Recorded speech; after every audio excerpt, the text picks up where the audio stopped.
Good morning बच्चों। पाठ 6 सदाचार का ताबीज श्री हरिशंकर परसाई जी के द्वारा लिखा गया है, जिसको हम आज पढ़ेंगे। भ्रष्टाचार आज के समय और समाज का बहुचर्चित विषय है और यह भ्रष्टाचार परसाई जी के रचना काल में भी अपने फलते फूलते रूप में रहा होगा। तभी तो अपने तीखे व्यंग में भ्रष्टाचार के विभिन्न रूप तरीकों को व्यंगकार ने कथात्मक कलेवर में और कुछ हकीकत और कुछ कल्पना के जरिए व्यवस्थागत खोखलेपन और दरबारी संस्कृति के साथ सघन रूप में उभारा है। इस पे क्या कह रहे हैं? भ्रष्टाचार आज के समय में क्या है, समाज में पूरे फैला हुआ है और बहुत चर्चा का विषय बना हुआ है। हर जगह जो है, हर तरफ भ्रष्टाचार ही फैला हुआ है। ये तो इसमें क्या कहा जा रहा है कि जब परसाई जी के रचना काल रही होगी तो उस समय भी भ्रष्टाचार अपने फलते फूलते रूप में रहा होगा। तभी तो परसाई जी जो है इसको तीखे व्यंग के रूप में इस पाठ में जो है बताए हैं, जिसको हम आज पढ़ेंगे। बच्चों, इस पाठ के माध्यम से हमारे समाज में जो व्याप्त अंधविश्वास को मिटाने का प्रयास किया गया है। तो इस पाठ का नाम है सदाचार का ताबीज, जिसको हम व्यंग रूप में दिया गया है, जिसको हम आज पढ़ने जा रहे हैं। एक बार एक राज्य में चारों तरफ भ्रष्टाचार फैलने की खबर फैली। तब राजा ने दरबारियों से पूछा कि क्या यह भ्रष्टाचार तुमने कहीं देखा है? यह किस तरह का होता है?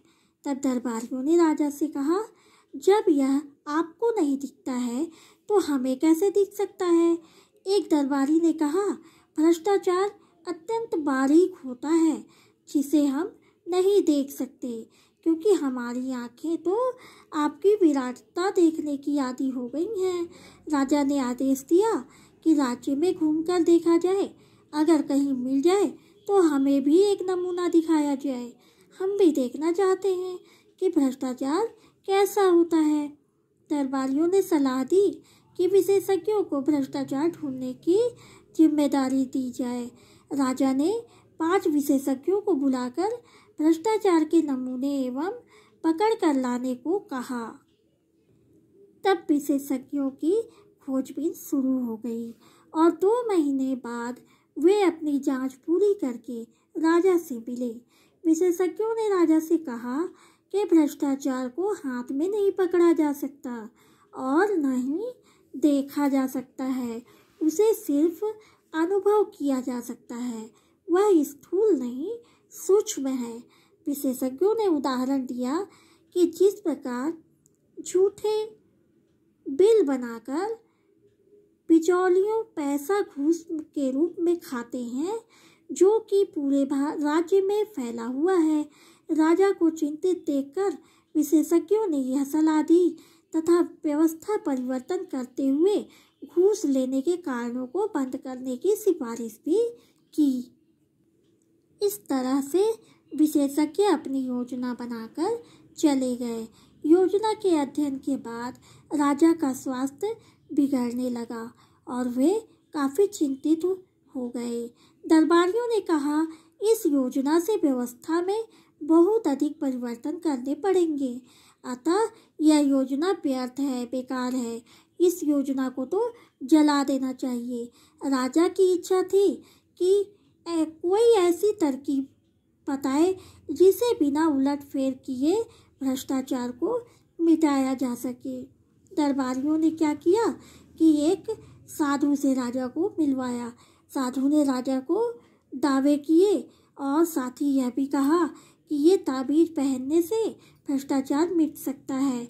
मैंने इसका प्रयोग जो है कुत्ते पर किया है। कुत्ता आम रोटी नहीं चुराता। इस चमत्कारी ताबीज को पहनने से आदमी भ्रष्टाचार नहीं करेगा। तब राजा ने खुश होकर राज्य के समस्त कर्मचारियों के लिए ताबीज बनाने को कहा और 5 करोड़ रुपए भी दिए। राज्य के अखबारों में भी यह खबर छपी कि सदाचार का ताबीज की खोज हुई है और ताबीज बनाने का कारखाना खोला गया। तब सरकार राजा के हुक्म से हर सरकारी कर्मचारी की भुजा पर, यानी उनके बाहों पर एक एक ताबीज बांध दिए और उसके बाद राजा एवं दरबारी जो हैं सब प्रसन्नचित्त थे, यानी कि खुश थे। ताबीज कैसे काम करता है यह देखने के लिए राजा को बहुत उत्सुकता थी कि मैं कैसे इसको देखूं। तो ये देखने के लिए उत्सुकता के साथ 2 तारीख को राजा भेष बदलकर कार्यालय पहुंचते हैं। और वहाँ एक दिन पहले ही क्या होता है कि सबको तनख्वाह मिली थी, सबको पेमेंट किया गया था, पैसा दिया गया था। किसी काम को कराने के लिए राजा ने 5 रुपए का घूस देना चाहा। तब कर्मचारी ने कहा कि घूस लेना पाप है, और यह कहकर क्या किया, अस्वीकार कर दिया। ताबीज की वजह से कर्मचारी ईमानदार बन गया। यह देखकर राजा बहुत खुश हुए और कुछ दिनों बाद फिर वो दोबारा क्या करते हैं, 31 तारीख को, महीना का आखिरी तारीख था, राजा फिर वेश बदलकर कर्मचारियों के पास जाते हैं और राजा ने फिर 5 रुपए की घूस दी, जिसे कर्मचारी ने अपने जेब में रख लिया। तभी राजा ने पूछा कि क्या सदाचार का ताबीज तुमने नहीं पहना है? तब कर्मचारी ने अपना आस्तीन, बाहों का आस्तीन जो है उसको चढ़ा करके कहा, पहना है। ताबीज पहनने के बाद भी भ्रष्टाचार कैसे हुआ, यह देखकर राजा जो है बड़े असमंजस में पड़ जाते हैं। उनको बहुत आश्चर्य होता है कि ताबीज पहनने के बाद भी ये काम कैसे हो गया, भ्रष्टाचार कैसे हो गया। तब उन्होंने ताबीज पर कान लगाकर सुना तो ताबीज में से आवाज़ आ रही थी, निकल रही थी कि अरे आज 31 तारीख है, आज तो ले लो। तो इस तरीके से जो है राजा को बहुत आश्चर्य होता है कि सदाचार का ताबीज बनने के बाद भी भ्रष्टाचार जो है कम नहीं हुआ। तो बच्चों, इस पाठ के द्वारा हमें यह संदेश दिया गया है कि किसी भी कार्य को करने के लिए मन को समर्पित करना पड़ता है। हमको पूरे मन से समर्पित होना पड़ता है और ईमानदार होना भी बहुत आवश्यक होता है।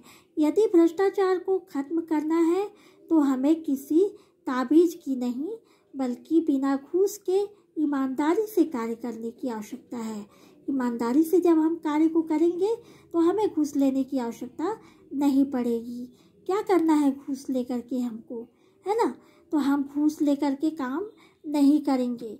ये हमको अपने मन से तैयार होना पड़ेगा, और अगर हम अपने मन से तैयार हैं तो हम कभी भी कोई गलत कार्य नहीं करेंगे।